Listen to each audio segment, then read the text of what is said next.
Hey everybody, it's your favorite reconstructionists, Eric Brown and Phil Relly, and welcome to episode number 25 of the one and only show bringing you tips and tricks to working vehicle collision cases from the best experts in the industry every Wednesday. Today's topic is Walk This Way. So grab your expert angle coffee mug and settle in. 3, 2, 1, off we go. Every year, traffic crashes claim the lives of over 1 million people and account for over $500 billion of injuries around the world. A small select group of people, from police to attorneys to expert investigators, are tasked with getting justice for the victims, protecting the rights of involved parties, and ensuring the story is told accurately and honestly. Unfortunately, we believe that is an impossible task without the right team of experts. If you agree, then keep on listening for actionable tips from leading experts across various industries that you can start taking today to elevate your professional game. If you disagree, then tune in anyway and let us convince you with our ideas. We are Eric Brown and Phil Relly, and this is Crash Tech, the Expert Angle. Welcome back to the show, guys. Crash Tech, the Expert Angle podcast is brought to you by Crash Tech Reconstruction Services. If you have an accident that you need answers for, or you think the other side has it wrong, Crash Tech can help. Connect with us at www.crashtechreconstruction.com to submit your case for a free review. Phil, man, today's show really exciting, eh? Because we have one of arguably your favorite pedestrian study reconstructionist that is out there, because this study that we actually are going to talk a little bit about today, you used in your court case here in the United States. And from what we know, the first time it was ever used here in the US, yeah? As far as I recall. Yeah. So without further ado, because I think he's running out of oxygen in the trunk of Phil's car, so I want to get him introduced so we can get him in here and get him talking and breathing okay. But on today's show, we have Bob Sybydlo from up in Canada, around the Toronto area, I believe, and we'll confirm that with you here in just a minute, Bob. So, don't start jumping in yet. Otherwise, I got to send Phil over there to ball gag you a little bit. But anyway, so Bob, to introduce him, he's a member of the Toronto Police Services from 1974 to 2014 with over 36 years of police service in the traffic field. He's investigated more than 5,000 motor vehicle collisions and all ranges of property damage injury, including multiple fatalities. He was designated as a collision reconstructionist for the Toronto Police Services in June of 1989, and then was assigned to the Collision Reconstruction Squad, where his duties were to reconstruct transportation collisions and high-profile transportation incidents that involved life-threatening or fatal injuries. So during his tenure there, he personally completed over 1,100 collision reconstruction files, also instructed technical collision investigation and reconstruction to members of police services and fleet safety officers. And as a collision reconstructionist, he was able to conduct numerous studies, one of which is the one that Phil used and loved, and we at Crash Tech still use to this day because it's amazing. And it is the comprehensive Toronto pedestrian walking velocity study analysis by age, cell phone use, and other factors. It was published in the Accident Reconstruction Journal, Waldorf, Maryland, May-June 2016, volume 26, number 3, pages 12 to 16. It has since been republished in other international collision reconstruction journals.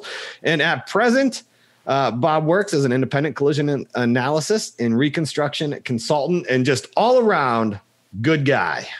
So without further ado, Bob, welcome to the show, and thank you for spending your Wednesday with us. I appreciate it. Hey, good evening, gentlemen. So, well, and actually, I mean, I think most people actually like to spend their Wednesdays with me. So I should say thanks for volunteering to spend your Wednesday with Phil. He needs a friend every now and then. I told you, Bob, I hate him. I mean, that's what I deal with.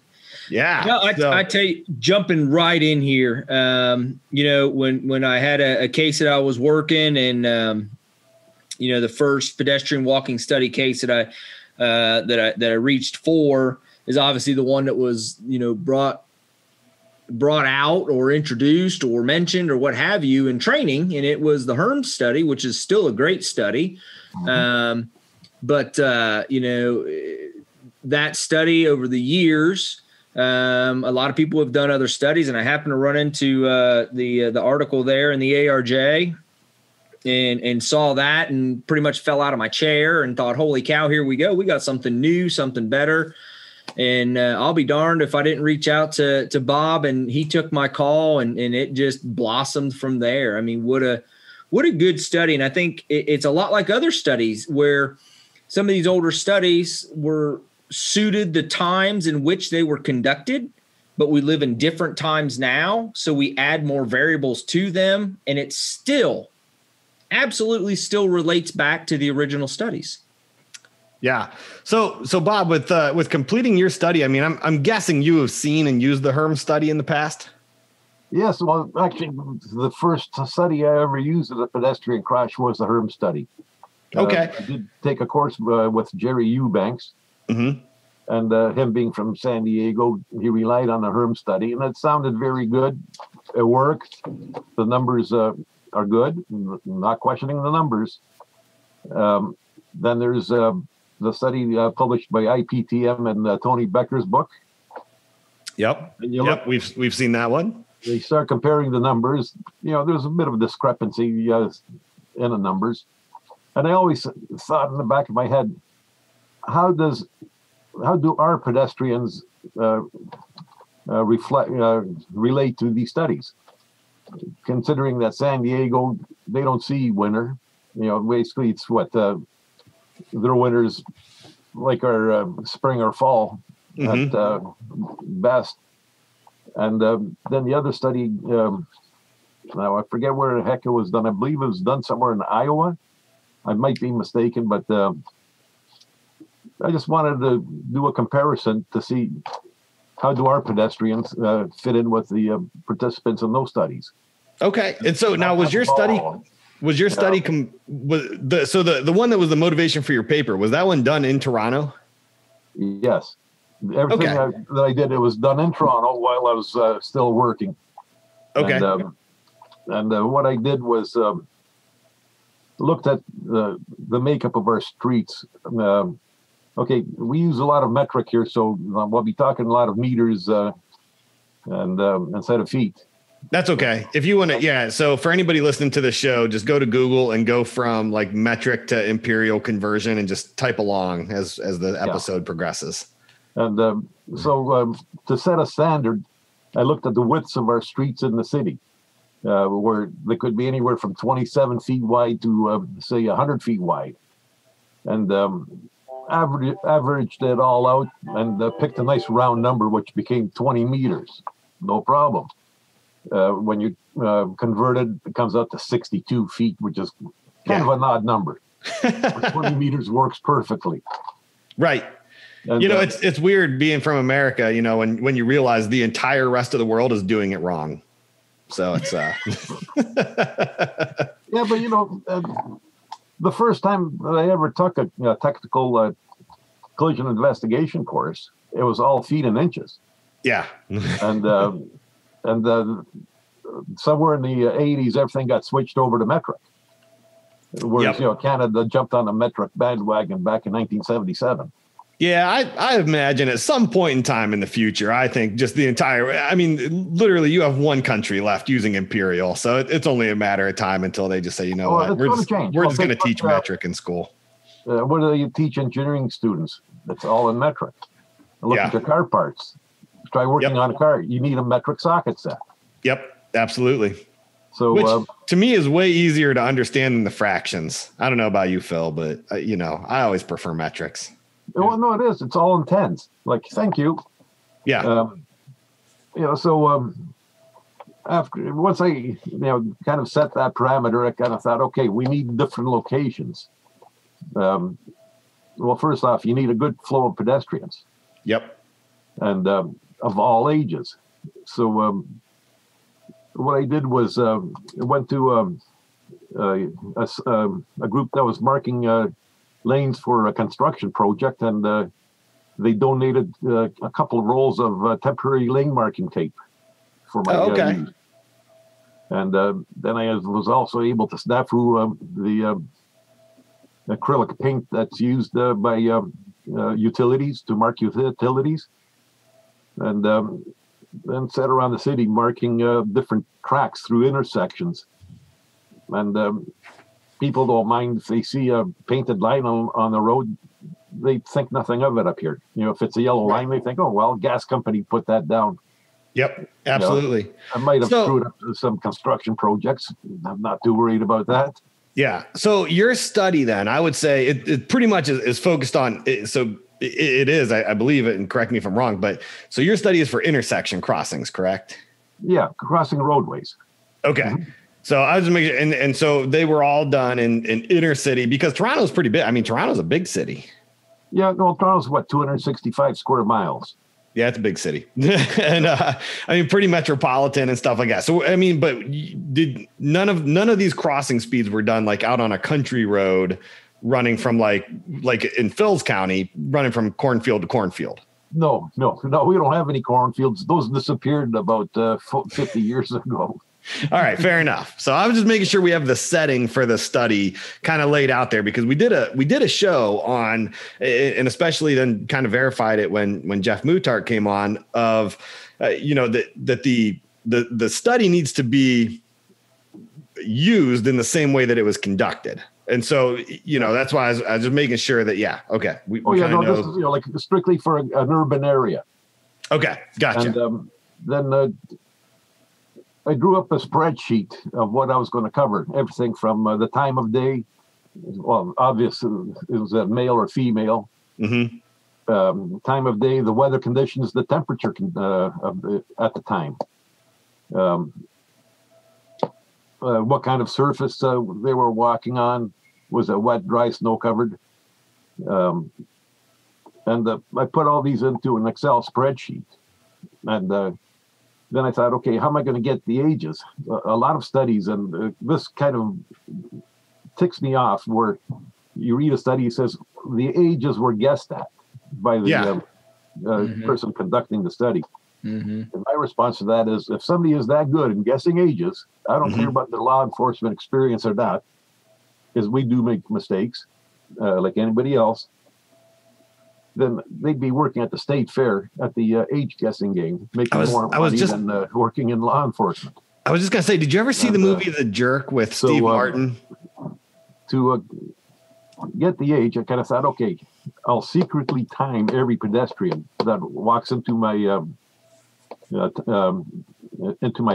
marked track, and I'll stop them after they've completed their walk and talk to them. And it worked out very well. Out of for every 26 pedestrians that I timed and stopped, 25 voluntarily gave me their information.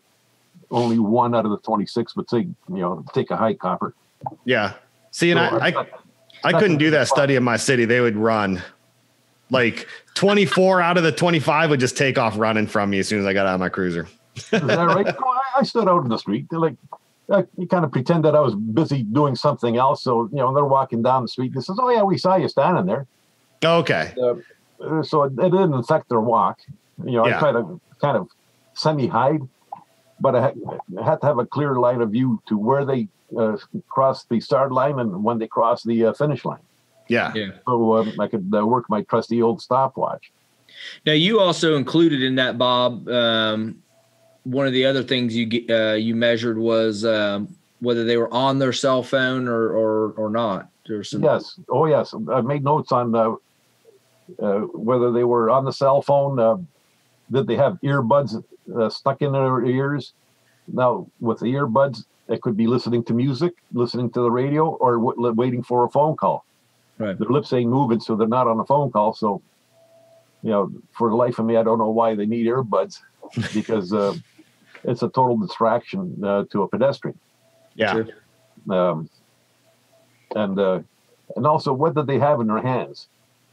And hang on, let me swing around here. Now, and so out of curiosity too, while you're looking for that, because I know this came up in Phil's trial, but were any of your tests done on like rainy days, or was it just always a nice sunny day where people were? They were conducted on rainy days, on hot sweltering days, to when temperatures were down -0. Yeah, and I think your test actually it divides those up, doesn't it? on the weather conditions? Yes, there's one of the charts is based on weather. And I've produced some interesting results. When you look at it, the pedestrians have a tendency to walk slower in the summertime than in the wintertime, except for senior citizens. Okay. There's always an anomaly. Yeah. Senior citizens, like I'm talking about 70 years plus, they are a strange breed because when they see, in the wintertime, if they see any water on the sidewalk, they assume that it's ice.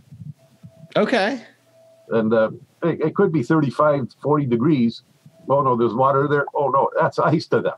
Yeah. And they're paranoid of falling. That makes sense. I get that. Yeah. And interesting. They'll throw so you could sit there and say, yes, there's a rule, but then there's always an exception to the rule. Mm-hmm. Sure. Yeah.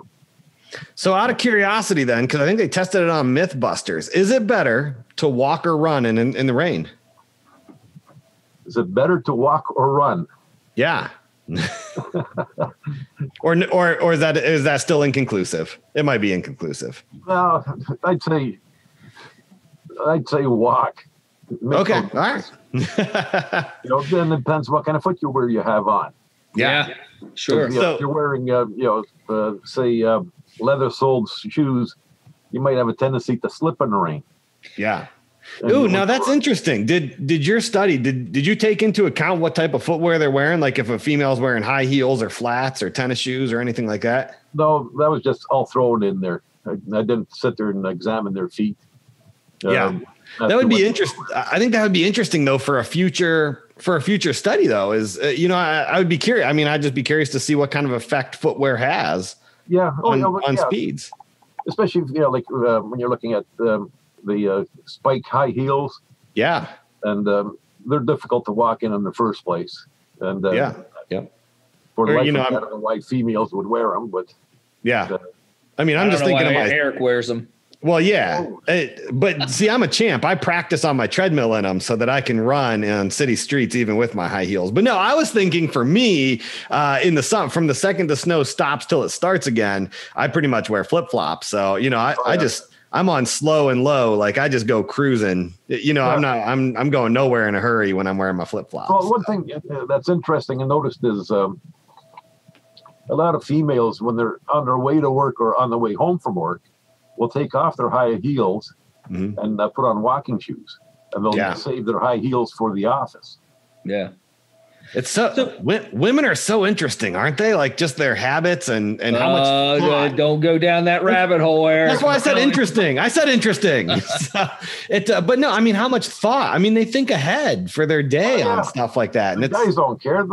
Hey, we put that on our feet, we're good to go.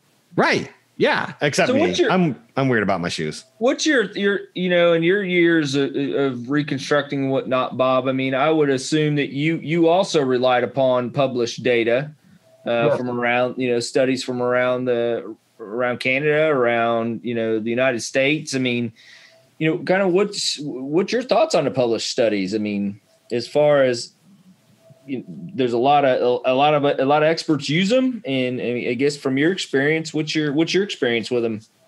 No, my experience has been good. Most of the studies that we use are all American based. There's not too many studies you'll find in Canada. If you do, they're keeping them close to their heart and not sharing them. The studies are good. Some are done for specific purposes. Like I know an engineer friend of mine did a study with pedestrians crossing the roadway with another little twist, to the question. Yeah, it's a valid study. I can't critique a study. It's valid for what he was trying to prove. Mm-hmm. And for the data he was trying to obtain. So no problem. The studies are published at ARJ. No problem. Those are peer reviewed, all valid studies, good studies. Nothing wrong with that. From your experience, I mean, for the up and coming reconstructionists or the other experts that may be out there, what's your guidance what's your thoughts on the use of a study? As far as hey, this is my situation. So I go out searching for a study, grabbing it and just running with it versus. Probably to learn some background of the study. What was it originally done for? What was the original purpose? Right. And how was the data obtained for that study? Right. Like it says, my pet peeve is where they say, oh, yes, this pedestrian was 35 years old. That one was 52 years old. That one was 18 years old. Well, how do you know that? How old they were? Well, we guessed at it. I have a hard time with that. Right. And we'll give you an example. Okay. I was doing my study. I was out in a burbs one day. Two ladies walking down the street. And there's always that question. When you have a couple walking, which of the two sets the pace of their walking pace? Sure. I guess it depends on how much the man loves his wife. Yeah. When I first saw these two females, it looked like a mother and daughter. One was frail and gray hair. The other one, she looked like she was approximately my age back then. So no problem. Started off the stopwatch. Do. They come by, stop them, explain to them what they're doing. The first one, the younger one that looked to be approximately my age, says, oh, yes, I'm 56 years old. Then I did the bad thing and put my foot in my mouth, and I said to the other one, how old is your mother? Oh! Did you get hit with the purse? No, I got a strange look. It was a friend, not her mother, and she was also 56. She looked like she was 76. I couldn't believe it. That's almost as bad as like asking them, like, when's she due or something like that without knowing the answer. Come on, you got to be. No, it was just rolled right out. I thought, age is not agreeing with this woman. Right. And right. Yeah, it's not your fault. Yeah, and what can I say? She looked a lot older than she was, and so somebody's going to tell me that they're perfect in guessing people's ages. No. Yeah. So let me ask, range. Yeah. And so you brought up a really good point. And so out of curiosity, did you notice anything? Who does set the pace? Because we see that a lot where people are crossing the road in groups. And so if you have a parent and a child, let's say a small child, right? Like my youngest is 9 now.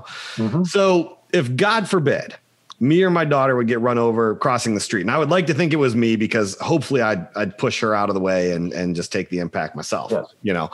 But would I more than likely be walking at my daughter's speed? Like the Reconstructionists, would they use the child's speed or would they use the adult speed? Were you ever able to see anything? And it might not have made your paper, but did you ever actually observe a correlation between that? Yeah. Well, the best response I received, I believe I interviewed over 100 couples. And the best answer, the most honest answer, was a female says to me, it's the one that has to go to the bathroom sets the pace. Yes. Now, that person always sets the pace. Thinking about that, like how many times I was out with my wife, say at the shopping mall or whatever, you're strolling along, but when she has to go, and the jet propulsion comes on, and hey, she's heading for that washroom. Yeah, and that made a lot of sense. But assuming they both just went to the bathroom, yeah, so usually, that all depends. If it's a male and female, the male will walk at a pace that's comfortable for his female partner. Okay. Just like as a parent, you'll walk at a pace that will allow the child to keep up. So you're not pulling the child along. Yeah. And you can't use an adult speed. You'll be using more or less the child speed. Yep. And that's kind of what I was thinking and just kind of wanted to confirm that for future use. But yeah, anytime that we've ever seen, like in the city, somebody crossing the street with a cane or something like that, and maybe their younger child is with them in their 30s or something like that. Almost everybody walks at the slowest speed seems to be the instinct. Unless you're trying to get away from the person. Like when me and Phil walk, I walk as fast as possible trying to lose him. So I also walk in zigzags and try and hide when I go around corners, but he's always right there. He's like the old steamroller, just keeps on going. He does. I know, it's incredible. So Bob, you have any future studies you're working on, or thoughts that you're maybe going to get yourself into another study down the road here? Well, if I get the data from my former partner, I'll do the one with on impaired pedestrians. Yeah, and that'd be a great study. Walking velocities of impaired pedestrians, where the quantity of alcohol consumed is measured and known before they walk down the track. Yeah.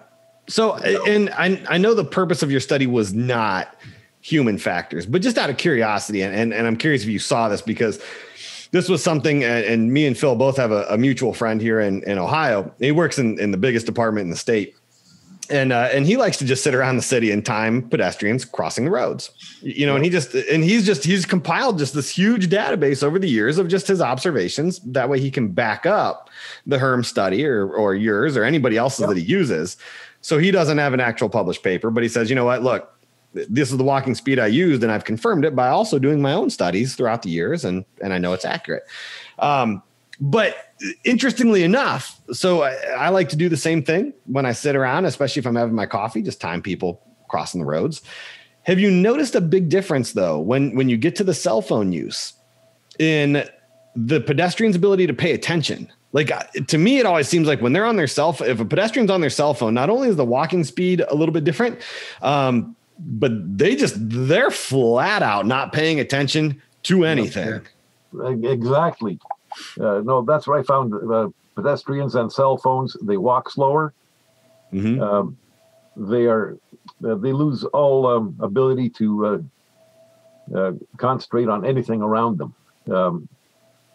So they get lost in the cell phone world, and they're oblivious to everything around them, and which is a total hazard in itself. Sure. Because a car horn doesn't mean anything to them. Yeah. All they're concerned about is their silly cell phone call. Yeah. Neither, apparently, as I have come to find out, neither do sirens on fire trucks, ambulances, or police cars. So those also mean nothing to them. That's the big one. They can stand 2 feet away from that siren and they're oblivious to it. Yeah. Yep. So Phil, let's dive a little bit into your experience and what you used this paper on, because you had an intersection crash mm-hmm. with people crossing a really busy road in the rain, correct? Yes.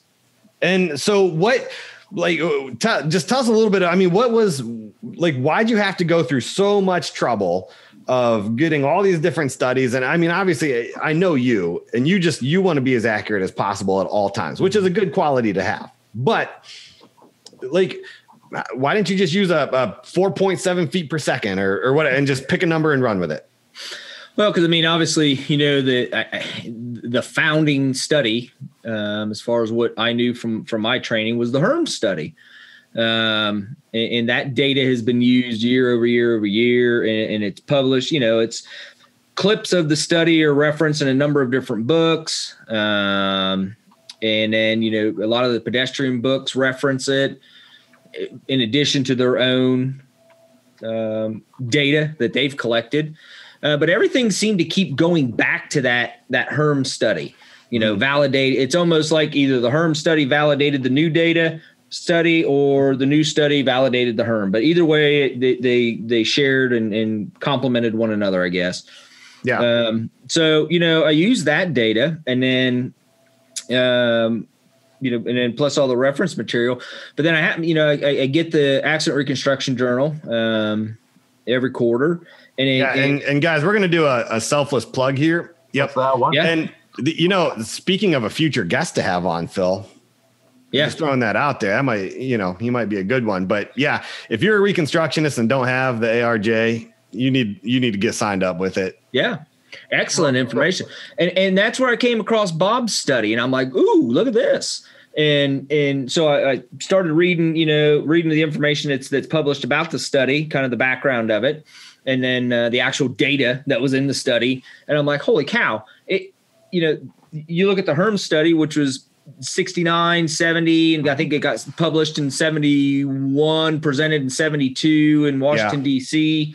and I may have that off just a little bit, but and then I saw Bob's, and I'm like, holy cow! All these years later, people haven't changed. Yeah, they still walk the same. But the big difference there is in your crash that you were investigating at the time, you had a rainy conditions, and that fit perfectly with Bob's study. Yeah, and that's the Herms study was done in San Diego, and I used to live in San Diego, and I was in the Marine Corps, and I can tell you, in 8 years, it probably rained 4 times. I mean, like, it's just they don't have rain, they don't have rain, they don't have cold, they don't have any of that stuff. So and that was tremendously challenged in that case. There was all these interesting arguments that were made about, you use this study, but how do you know that's what my client did? Well, I understand, but all these studies have been conducted, and on average, this is the acceptable range, and this is the range that was used, because this is what people in those same situations, like and similar, I should say, are doing. These are how they're performing. Yeah, is it exactly your client? No, but your client could be on this end or that end of that threshold, or somewhere in between. Yep. But wow, that was such an interesting adventure. So let's just get raw here real quick, and your inbox is going to blow up with people with questions, I'm sure. But just so that everybody's rest assured. So Bob's study in this case, Bob's and the Herms study, both were challenged rigorously by the other side. Yes, absolutely. And we went to a Daubert hearing on it. Yeah. And the ending result was that the court recognized that not only is the Herms study accurate because of how much it's been relied upon in the past, but then they also, and this was a common police court out of Montgomery County here in Ohio, has now also recognized that Bob's study also is accurate then, yes? They're both accepted. Yep, we're entered in. Yeah. So if you guys, and we're going to put a link. So Bob, once we get done with this, I'm going to get a link from you of where they can contact you at, or how they can go about getting a copy of your study. But that way we can put it on the podcast. And if you guys want to use the study, it's amazing. I'm telling you, we use it in every pedestrian case, every single one. We use this study. It's great. I certainly look at it and does, the parameters of the study that you conducted, Bob, does that fit my situation or the accident that I'm looking at? And if it does, great. If it doesn't, no offense, I move on to look for a study that does kind of mirror to some extent, as close as possible, the situation I have. And that's just what you got to do, whether it's pedestrian walking, whether it's cattle running in the road, or whatever the study is. It's never going to match 100% because it can't, or it's highly unlikely. But it's going to be close. It's going to be real close. That's it. It's going to be close. And probably one thing that should be pointed out to a lot of the crash investigators and reconstructionists, you have to know what your from where your pedestrian was coming from and going to, because there is a big difference. Like, say, in the morning, if they're going to work or going to a transit facility to catch a train or a bus or whatever, they'll be walking quicker. But in the afternoon, coming home from work, going from that transit facility to their residence, they're going to walk slower. Yeah. Because there's no rush to get home. Right. Unless you're stopping at the bar before you get home, then you're at like a dead out sprint. That's it. But no, I mean, again, and we've said this before, and Bob, if you disagree, by all means, chime in, because it's interesting not only to have another expert's perspective, but we're talking about another expert who wrote the paper in Canada, so a totally different set of rules, a totally different, legal system, so to speak.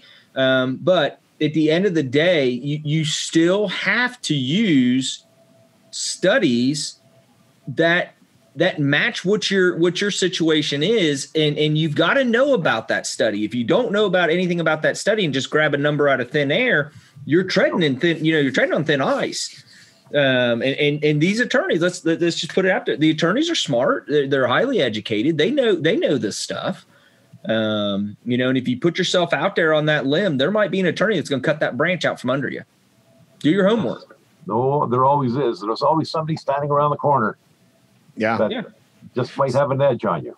Yep. Yeah. So let me ask you this then too, because this is the other thing I think that I see a lot when we look at pedestrian crashes, or we peer review somebody else's pedestrian crash, is the difference between ranging and picking a single speed. Like me and Phil are big proponents of ranging. And so, we might look at your study and say, okay, I'm going to use the entire range here for the age range of whatever, 21 to 26 on this. Here's the slowest recorded walking speed and the fastest, so that's fine. We know that our guy is likely to be somewhere in this range, right? Compared to people that'll say, okay, I'm only going to use the median, or I'm only going to use the average, or I'm only going to use, the 85th percentile. I mean, do you have a preferred method, or what's your advice? If you're working a pedestrian crash, what are you using? From my years of experience, my advice is use a range. The courts will accept a range a lot quicker, it's a lot safer for you as a reconstructionist to use a range. They not pinpoint yourself to an exact amount or exact speed. Then you're going to have problems. And let me ask you this, Bob, because I've seen this done a handful of times. Why are you pointing at us like you're angry? Stop it. I'm pointing at you because you're right in the center of my screen. But I've seen this done a few times, a handful of times.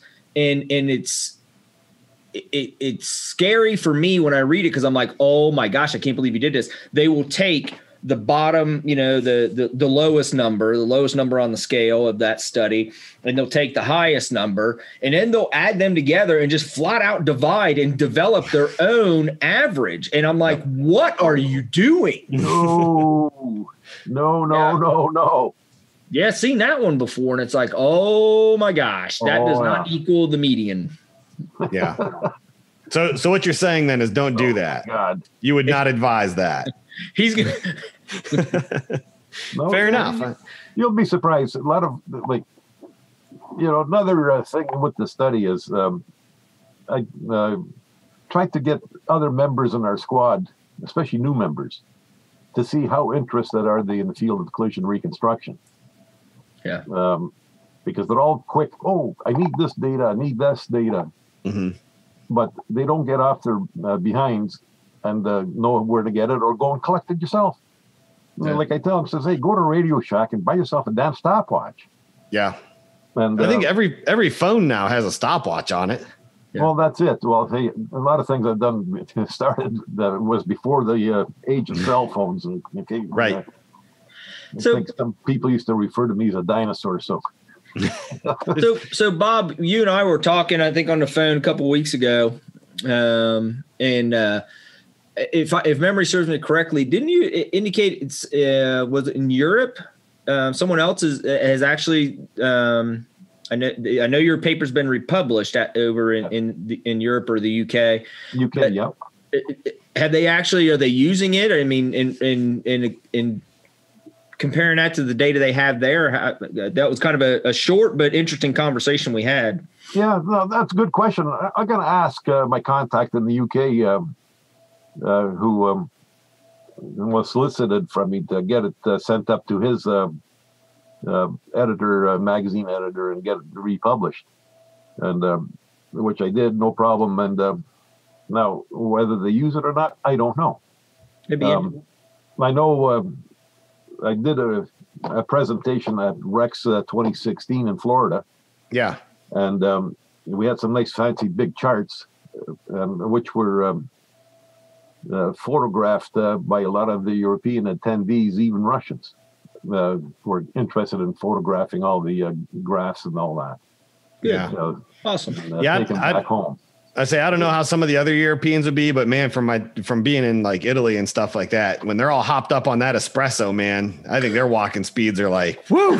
I mean, that's in the morning. Seriously, have you been to Italy before? Like that's your breakfast is espresso and a cannoli, and man, they're flying. It's like they're running on high octane. So, all right, well, guys, we are actually up against our time clock, and so Bob, what we always do right at the end of the show is we take a moment, and I'm going to give you the last word because you're our guest and you're the expert here. So we're going to let you go last and wrap it all up for us. But what we like to do at the end of the show is give everybody kind of if nothing else, your final thoughts and just your final word of advice or tips that they could implement today to make themselves better. So Phil, why don't you start today, man? What do you got for them? What is your tip for everybody today to make themselves better moving forward?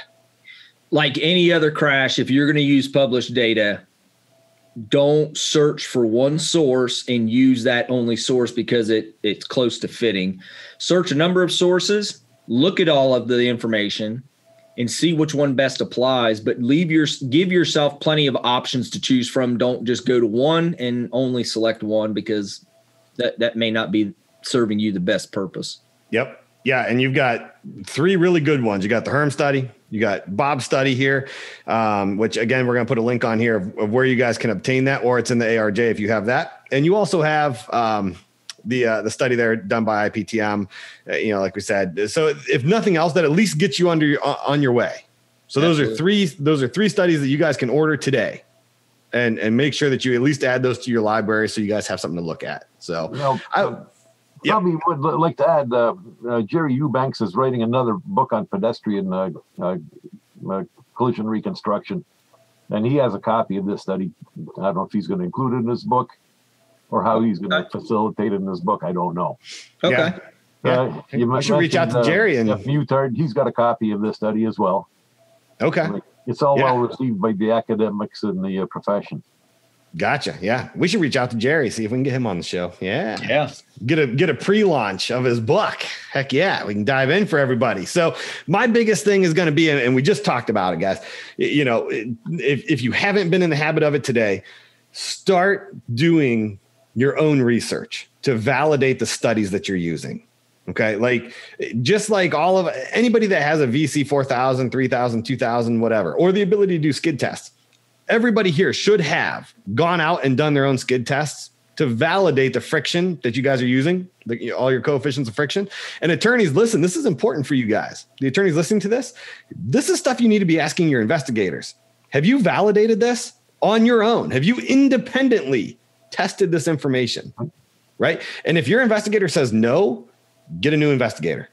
Because we are hardwired as investigators. And Bob, I mean, tell me if I'm wrong, but Phil, I think you agree with me. We are naturally curious. Shut up. Stop shaking your head. We are naturally curious, and your investigator should want to validate this stuff. Like, I always want to know if the information I'm using is accurate or not. Like, we have tested our own perception reaction times. We have tested our own coefficients of friction. We have tested our own walking speeds of pedestrians. We test everything, guys. So today, I challenge everybody right now, when you're done with this show, set up with a group of either reconstructionists, your traffic unit, whatever, set up some testing to validate this. And if you're an attorney, ask your experts starting today, have you validated the information that you're using in your report? And then, so Bob, I'm going to turn it over to you. What's your final piece of advice that you have for everybody that they could do today? Well, first off, probably we'll start off with don't guess. If you don't know it, go and ask the person. People will cooperate if you ask them nicely and tell them what the heck you're doing. It doesn't matter,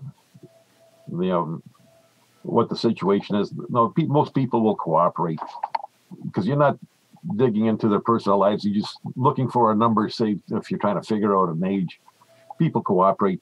Dealing with pedestrians, know where the pedestrians were coming from and where are they going to.